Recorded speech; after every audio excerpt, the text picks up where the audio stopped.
आता निवडणुकीच्या रिंगणात उतरलात तर मोठा प्रतिसाद देखील मिळताना आपल्याला पाहायला मिळतोय. तर प्रचाराची आता कशी तयारी सुरू आहे?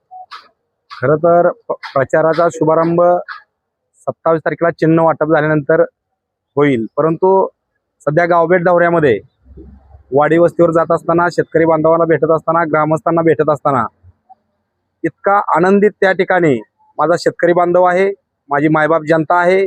कारण का तर केलेल्या कामाची 100% पोचपावती चरण चौरेला देतील असा मला ठामपणे विश्वास आहे. कारण का तर मी फिरतोय सगळीकडे, प्रत्येक ठिकाणी, प्रत्येक गावामध्ये 10च्या 10 झेडपी गटातील गावामध्ये अतिशय माझ्या मायबाप जनतेचा अतिशय मला पाठिंबा मिळत आहे. प्रत्येक ठिकाणी तुम्हाला सांगायला गेलं तर एक ही वस्ती अशी नाही की ती चरणराज चौरेला यांना बोलवून त्या ठिकाणी चहा पाणी केल्याशिवाय सोडत नाहीत. अतिशय चांगल्या पद्धतीने वातावरण आहे. आणि खरं तर ही निवडणूक माझ्या मायबाप जनतेने, माझ्या मायबाप शेतकऱ्याने हातात घेतलेली निवडणूक आहे म्हणलं तर वावगं ठरणार नाही. कारण तर बघतोय मी ग्रामपंचायतचं बी इलेक्शन लढलो, आमदारकीचं देखील इलेक्शन लढलो, पर असा मी एवढा पाठिंबा, असा लोकांमध्ये उत्साह कधीच पाहिला नाही निवडणुकीमध्ये. इतका उत्साह या ठिकाणी आहे. कारण का तर गेल्या 30 वर्षापासून ज्याची सत्ता या ठिकाणी होती, झडपी गटामध्ये सदस्य त्यांचे होते, त्या सदस्यांनी कुठल्याही प्रकारचं या ठिकाणी काम केलं नाही. म्हणून त्या ठिकाणी या ठिकाणची जनता टांगा पलटी करण्याच्या प्रयत्नात आहे. या ठिकाणचा मतदार बंधू भगिनी टांगा पलटी करण्याच्या 100% प्रयत्नात आहे. खरं तर मी पाहिलं की AI सिस्टीमवर काहीतरी ती व्हिडिओ बनवले जातात. या ठिकाणी खोटं सांगत नाही तुम्हाला, या ठिकाणी चरणराज चौरे यांची बदनामी करण्यासाठी, उमेश पाटीलची बदनामी करण्यासाठी, राजाभाऊ खरे यांची बदनामी करण्यासाठी, विजयराज दादा डोंगरे यांची बदनामी करण्यासाठी अनेक त्या ठिकाणी षडयंत्र आखलेले आहेत. तुम्हाला अनेक या ठिकाणी पाहायला मिळेल. परंतु ती खोटी आणि डुप्लिकेट आणि माणसंही खोटी आणि ती व्हिडिओ खोटा, अशा पद्धतीचं मी आवाहन करतोय. या ठिकाणी रेकॉर्डिंग व्हायरल होतील, कशाही पद्धतीनं त्या AI सिस्टीमवर काही केलं जातं आपण पाहतोय. खरं तर काय काय व्हिडिओ बघून मला हसू आलं, परंतु आम्ही त्याच्यावर कुठलीही टीका करणार नाही. आम्ही जनतेत जातोय, ग्रामस्थांना रस्ते देण्यासाठी जनतेत जातोय, डेपी देण्यासाठी जनतेत जातोय, त्यांच्या आरोग्याचे प्रश्न सोडवण्यासाठी, त्यांचे पाण्याचे प्रश्न सोडवण्यासाठी. आम्ही कुठलीही त्यांच्यावर टीका टिप्पणी करणारी आम्ही माणसं नाही. विकासाच्या मुद्द्यावर लढतोय. केलेल्या विकासाचं मोल, जो रस्ते केले, ते जो विकास केलाय, ज्यांना डीपी दिलाय, त्यांनी मला मतपेटीतून मला दान करावा, एवढीच मी त्या ठिकाणी आवाहन करतोय. आपल्या मताचं विभाजन होण्यासाठी अनेक उमेदवार रिंगणात उतरवले जातात. 100% त्या ठिकाणी उमेदवार उतरवले जात आहेत, हे मला देखील माहिती आहे, मला देखील कल्पना आहे. परंतु मंगळवारी अर्ज काढण्याचा लास्ट दिवस आहे आणि मंगळवार नंतर त्या गोष्टीवर मी त्याचं उत्तर तुम्हाला देईन. अध्यक्ष, या ठिकाणी आपण जर पाहिलं तर पाठीमागच्या निवडणुका या वैयक्तिक टीका टिप्पणीवर गेल्या. आताही वैयक्तिक टीका टिप्पणीवर येऊ शकतात, तशी टीका देखील आता आपल्यावर होऊ शकते. टीका करणं हा त्यांचा धर्म आहे, काम करणं हा आमचा धर्म आहे. आम्ही जनतेसमोर जातोय केलेल्या विकास कामावर. टीका करून काय मिळणार आहे? टीका करून किती दिवस तुम्हाला लोकांना जसं 30 वर्ष ह्या माझ्या मायबाप जनतेला, शेतकऱ्याला फसवलं, आणखीन मी तुम्हाला फसवायचंच आहे का? आणि ही मायबाप जनता 100% फसणार नाही. गेल्या 30 वर्षामध्ये अनगरकरांना पंचायत समितीचे सभापती त्यांचा, पंचायत समिती सदस्य त्यांचा, जिल्हा परिषद सदस्य त्यांचा, या ठिकाणी त्यांच्या पोटात कावळं ओरडायला लागलेले आहेत की ह्या ठिकाणचा एक शेतकऱ्याचा पोरगा ह्या जिल्हा परिषदमध्ये जाऊ नये, त्यासाठी त्यांचा काटोकट प्रयत्न चालू आहे. मी तुम्हाला सांगतोच काय, आणखीन डुप्लिकेट एकमेकाला शिव्या घातलेल्या सुद्धा आमच्यात आमची भांडणं लावण्यासाठी त्या ठिकाणी रेकॉर्डिंग व्हायरल होतील. आणखीन त्या ठिकाणी कुठलेही व्हिडिओ व्हायरल होतील. तुम्ही पाहिलं असेल की चरणराज चौरे यांच्यावर चन्नाची केस आहे म्हणून सांगितलं. या ठिकाणी मी बघतोय, तुम्ही बघितलं असेल की माझ्या गाडीमध्ये पत्र आहे SP ऑफिसचं की माझ्यावर तसला कुठलाही गुन्हा दाखल नाही. माझ्यावर कुठलाही गुन्हा दाखल असेल तर मी त्यावेळेस आवाहन केलं की माझी निवडणुकीमधून माघार दावाय पाहिजे होता ना. आरोप कोणी केलं? समोरच्या उमेदवारानं. समोरच्या उमेदवारांना आरोप करत असताना का त्या ठिकाणी माझी केस दावली नाही? मी तर पत्रकार परिषद घेऊन सांगितलं होतं की जर का माझ्यावर गुन्हा दाखल असेल तर माझी निवडणुकीमध्ये माघार.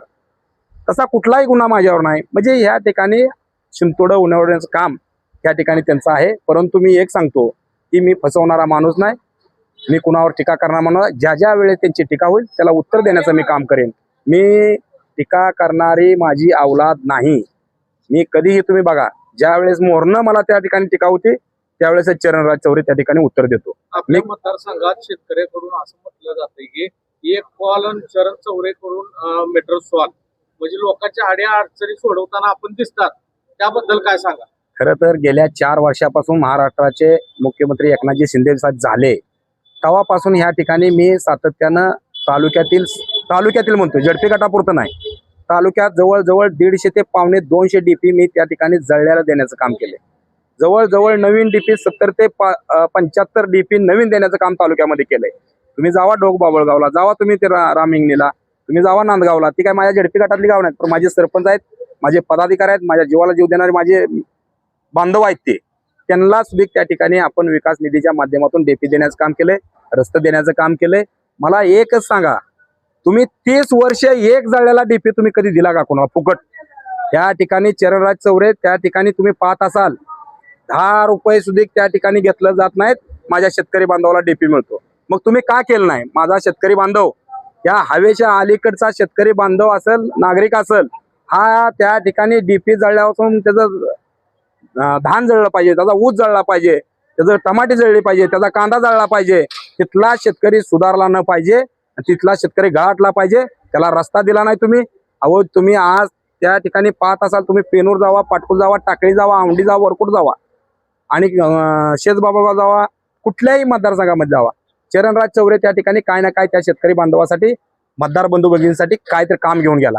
त्यांनी काय काम केले मला तुम्ही सांगा. त्या कामासाठी ह्या छत्रपती शिवाजी महाराजांच्या साक्षीने सांगतो, काय काम केले त्यांनी समोर बसावा आणि मला समोर बोलवावा. मी बी कामं केलेला अल्बम ओळखतो, त्यांनी बी कामं केलेला अल्बम ठेवा. त्या ठिकाणी वर्षातून 10 ते 20 लाख रुपये अनगरकरांनी निधी देऊन प्रत्येक गावामध्ये त्यांना फसवण्याचं काम केलं. खरं तर त्यांच्यापाशी भरपूर काय त्या ठिकाणी देण्यासारखं होतं, पण आपल्या भागातील लोक नाही सुधारली पाहिजे.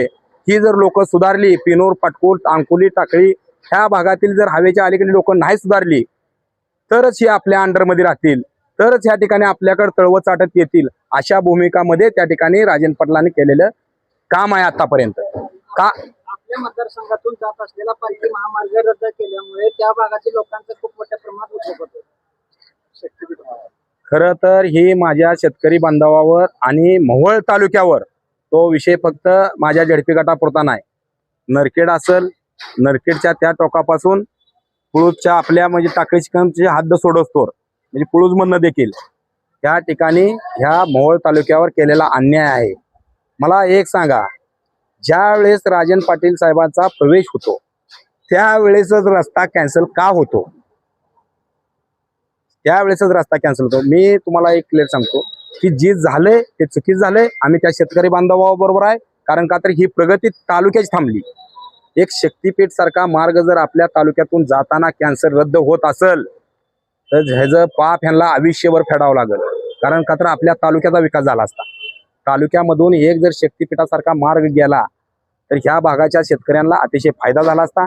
त्या शेतकऱ्यांनी कमीत कमी 3-3 वर्ष झालं सर्वे झाल्यापासून त्या रानामध्ये गेले नाहीत. ती रान पडाक फुलं, त्या ठिकाणी पाणी दिलं नाही, त्यांचे धानं बागा सुकून गेल्या, सोडून दिल्या. मग त्या ठिकाणी ह्या शेतकऱ्यावर झालेल्या अन्यायाला कोण जबाबदार आहे? याचं उत्तर त्या ठिकाणी अनगरकरांनी द्यावं आणि माझ्या शेतकऱ्याला वर का अन्याय केलाय याचं उत्तर